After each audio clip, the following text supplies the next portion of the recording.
valorezi prieteni adevărați, la care le poți spune frați. Știu pentru cine să dau fața și pentru cine să risc viața, dar n-am să vorbesc de asta. Vreau să las ca la unii, prin cuvinte, nu cu pumnii. Așa că închide gura, că vorbesc eu și nu pula. Mă refer la cei ca tine, că n-am uitat că vorbeai urât de mine.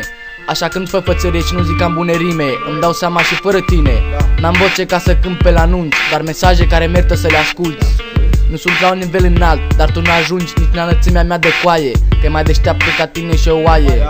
Nu încerca să mă oprești cu mintea ta de pești, că am să te cap pe capul tău cel prost, că nu o să las în pula mea să fie în viața mea un stop. Visul meu e să cânt hip-hop, care să bagi înainte am să-i dau în bot. Acum cânt pentru prietenii mei, dar dacă cu luptă și speranță ajung pe scenă, atunci ce? O să zici la lume că te futeai cu mine? Că mă cunoști destul de bine? Mai bine închide gura, dacă nu vrei să spăli dinții cu pula. N-am să mă opresc aici, o să măr peste tine și orice curvă care să puie înainte, dar nu o să refuz să le dau în gură și în cur.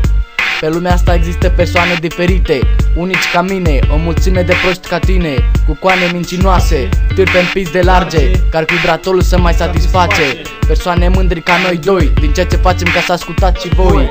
E făcut de noi, ca să ascultați și voi. Suntem răi, că facem ce vrem, că avem multe idei, că ne place viața și că facem rap. O să avem mulți concurenți care să ne oprească, da, suntem prea tari, o să facem față oriunde, oricând, pe oricine iau la pula atâta timp cât știu ce vreau, ce zic eu de când am început. Am știut ce am de făcut, am făcut frumos, n-am stat în rând. Încet, încet, nu știam ce să aleg, am ales unul mai bun.